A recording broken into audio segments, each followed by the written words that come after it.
1. What is the primary purpose of the airframe and power plant A&P certification under FAA regulations? A. To authorize mechanics to design aircraft systems. B. To qualify individuals to perform and approve maintenance, preventive maintenance, and alterations on aircraft. C. To allow pilots to conduct annual inspections. D. To certify flight instructors for maintenance procedures. 2. During an inspection, an A&P mechanic finds corrosion on an aluminum structure. What should be the first step before proceeding with repair? A. Apply corrosion inhibitor directly. B. Replace the entire structure immediately. C. Evaluate the extent of corrosion following the maintenance manual. D. Paint over the affected area. 3. Which federal regulation governs maintenance, preventive maintenance, rebuilding, and alteration of aircraft? A. 14 CFR Part 65. 14 CFR Part 43. C. 14 CFR Part 21. D. 14 CFR Part 147. 4. What type of documentation must an A&P mechanic complete after performing maintenance on a certified aircraft? A. Airworthiness Directive Form. B. Maintenance Release Form. C. Logbook entry detailing work performed and signature. D. Flight Test Authorization. 5. When conducting on-the-job training for apprentices, what is the most effective teaching approach? A. Provide complex tasks first to challenge learners. B. Use step-by-step demonstration and guided practice. C. Allow learners to observe only without performing. D. Use lecture-based learning with minimal interaction. 6. A mentor mechanic notices an apprentice repeatedly failing torque procedures. What is the best immediate action? A. Terminate the apprentice from the task. B. Review the torque wrench operation and demonstrate proper use. C. File a formal complaint with the FAA. D. Assign unrelated tasks to reduce errors. 7. When performing non-destructive testing, NDT, what is the key reason for following manufacturer-approved methods? A. To save time during inspection. B. To ensure test consistency and compliance with certification standards. C. To reduce documentation requirements. D. To increase testing frequency. 8. Which type of maintenance inspection ensures the aircraft remains airworthy after reaching a specific flight hour interval? A. Progressive inspection. B. Pre-flight inspection. C. Annual inspection. D. 100-hour inspection. 9. When evaluating student mechanics, what method most accurately measures skill competency? A. Multiple choice written test. B. Oral questioning. C. Practical performance assessment. D. Attendance records. 10. Which of the following best describes the purpose of an FAA Form 337? A. Used to report major repairs and alterations. B. Used to document minor preventive maintenance. C. Used for pilot certification. D. Used for flight plan filing. 11. What is the most appropriate way to teach troubleshooting of an aircraft electrical system? A. Present only theoretical concepts.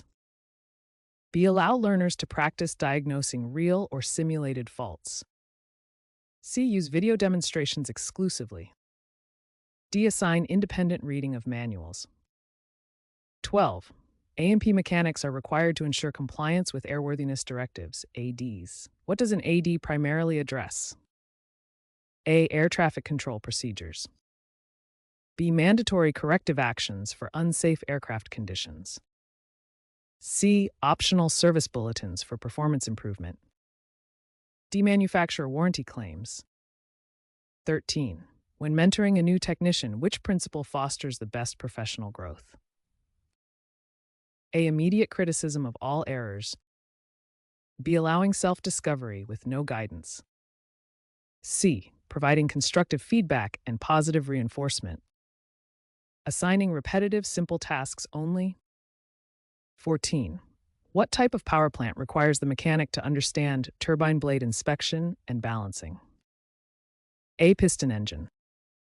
B. Rotary engine. C. Turbine engine. D. Diesel engine. 15. In aviation maintenance, what is the purpose of a maintenance release?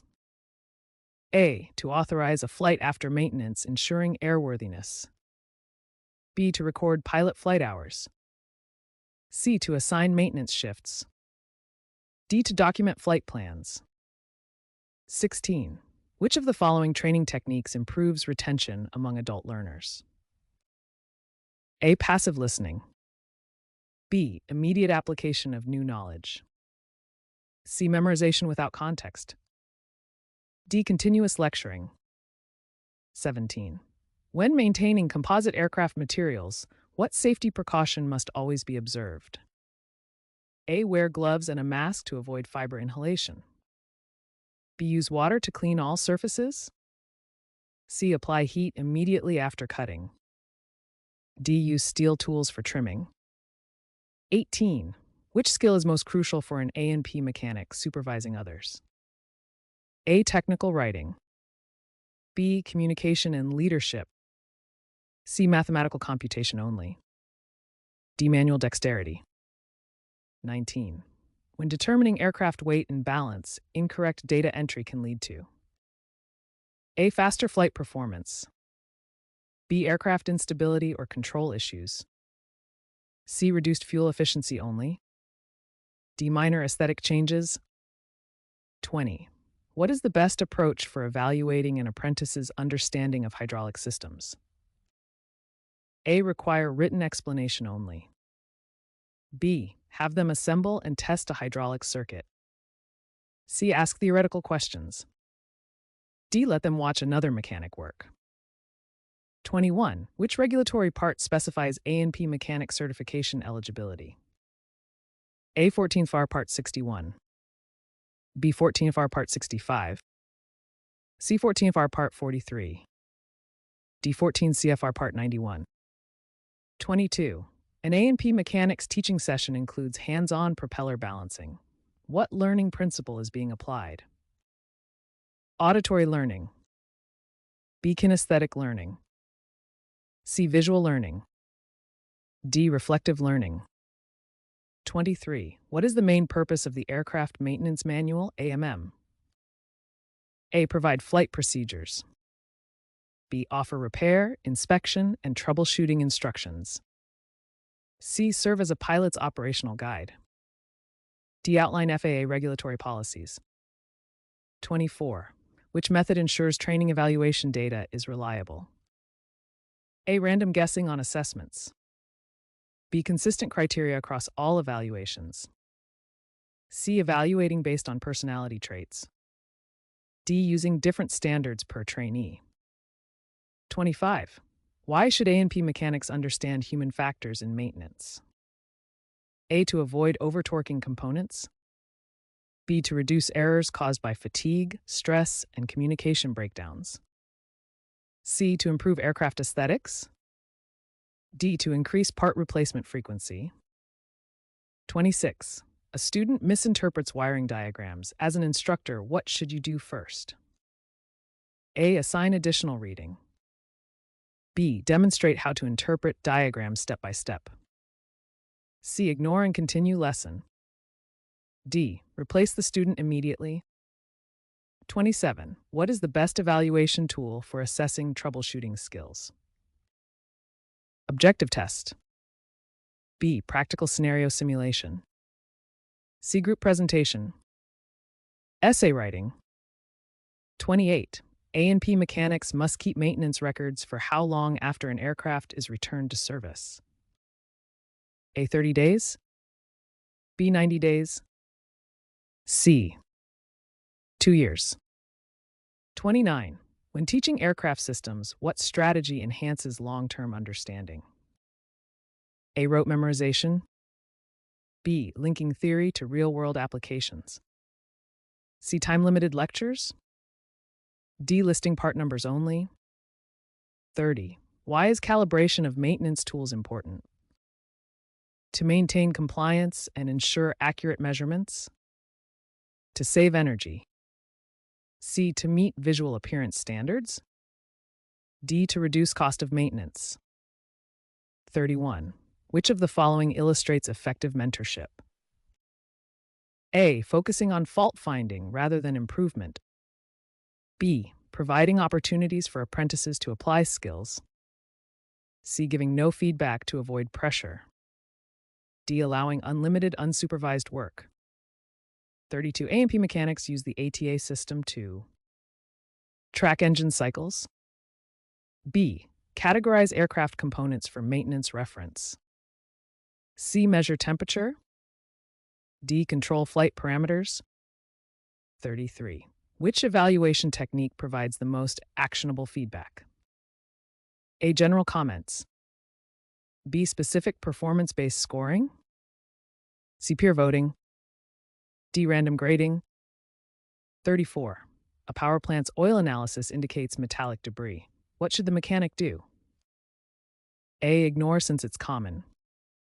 B. Ground the aircraft and inspect for internal wear. C. Continue operation for next cycle. D. Flush oil and disregard findings. 35. What regulatory requirement must A&P instructors meet when providing FAA-approved training? A. Use of Part 147 curriculum standards. Approval by the NTSB. C. Registration under Part 23. D. Authorization from TSA. 36. What communication practice reduces misunderstandings during maintenance? A. Use standardized terminology and confirm instructions. Speak casually. C. Avoid repetition of instructions. D. Delegate tasks verbally only.